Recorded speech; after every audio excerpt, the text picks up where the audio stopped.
DJ Dipendra Dipendra Dipendra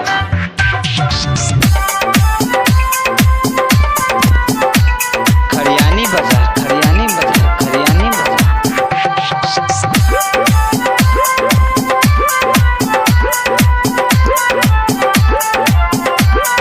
आप सुन रहे हैं डीजे उमेश सुखीपुर। काल देबोगे छौरी काल देबोगे काल देबो हे गे छौरी काल देबोगे एगो चुम्मा लेबो पहले तब मोबाइल देबोगे एगो चुम्मा लेबो पहले तब मोबाइल देबोगे काल देबोगे छौरी काल देबोगे काल देबोगे छौरी काल देबोगे एगो चुम्मा देबे नोकिया के मोबाइल देबोगे एगो चुम्मा देबे नोकिया के मोबाइल देबोगे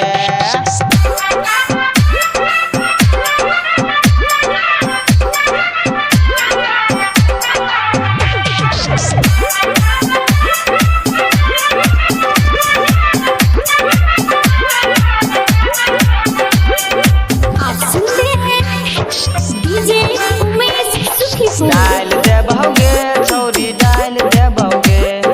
डाल देबोगे छौरी डाल देबोगे अपन नंबर तू देबे तह बैलेंस डाल देबोगे अपन नंबर तू देबे तह बैलेंस डाल देबोगे काल देबोगे छौरी काल देबोगे काल देबोगे छौरी काल देबोगे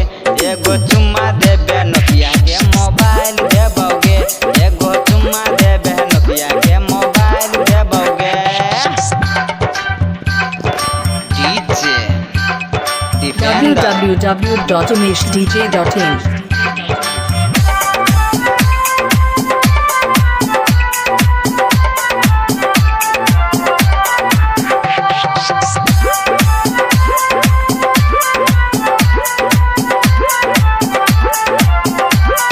आप सुन रहे हैं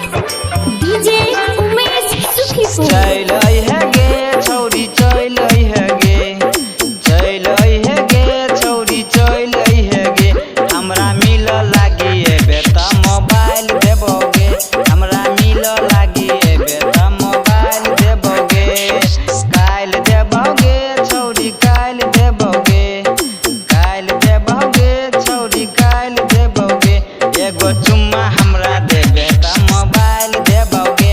एगो चुम्मा हमरा देबे त मोबाइल देबोगे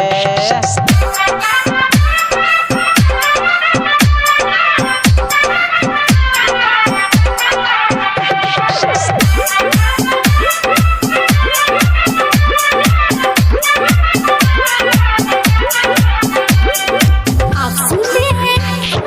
डीजे उमेश सुखीपुर। लिखै हो के गे छौरी लिखै हो के गे